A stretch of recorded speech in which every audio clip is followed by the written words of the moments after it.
Sun golds are my favorite, but this weekend they probably had a sale or something because this was the last one they had left. So what I'm gonna have to do is clone this 3 times over because really I wanted 4 of them. Here's our plant. We're gonna need some shears, brand new so they're clean. If they're not clean, you could use some rubbing alcohol.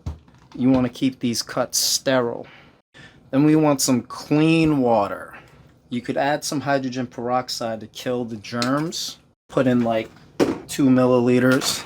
And we want to take some rapid rooters. And if you have nutrients around that has a high middle number, that's phosphorus, NPK. So as a 9, that's higher than the other 2. That's beneficial because phosphorus is what the roots need to grow the best.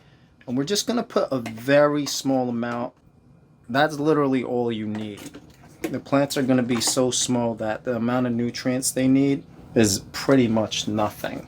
And then you want to submerge your rapid rooters in this water. I'm going to take 3 cuts. So 1, 2, 3. And we're going to douche these in. So while my hand is submerged with the rooter, I'm squeezing. And keep in mind my hands are clean. I just washed them. So you're going to squeeze them until no more bubbles come out. It's about 7 squeezes.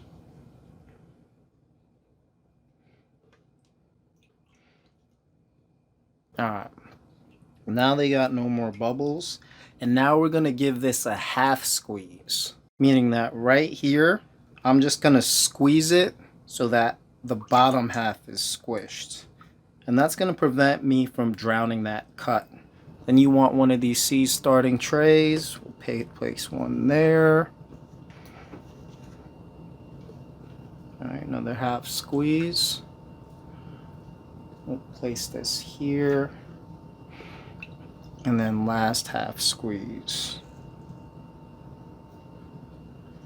And then we'll place that there. Notice how I kept these apart. I'm not going to put them right next to each other because they need some space. And you need to understand the anatomy of a plant. Okay? You're going to have that main leaf, and then you're going to have a sucker. This right here will actually grow into a full-grown plant.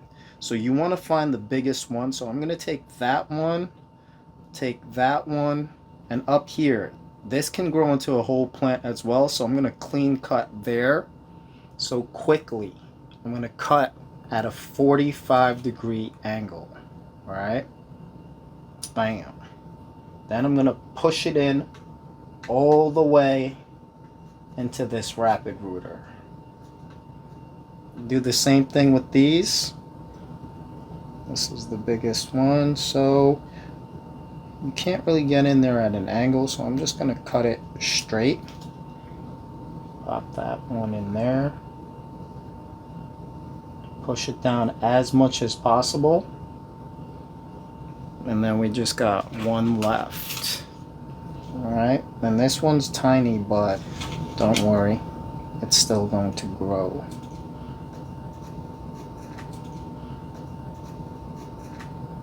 You just want to push it down as much as possible so that it's actually touching the rapid rooter. So now you could see this sorry looking plant. That's going to turn into a branch. That's going to turn into a branch. That's going to turn into a main branch as well. And then this right here, this little tiny thing is actually going to grow into a branch. So I basically topped it, and it's going to have new mains. And these are going to go into my germination dome. Add some water to keep the humidity up, then seal it and make sure no air is going in and out. This setup has low light at 18 on, 6 hours off, and mid 80-degree temps. In 6 to 10 days, you'll have roots that look like this, and then you could transplant into your pots.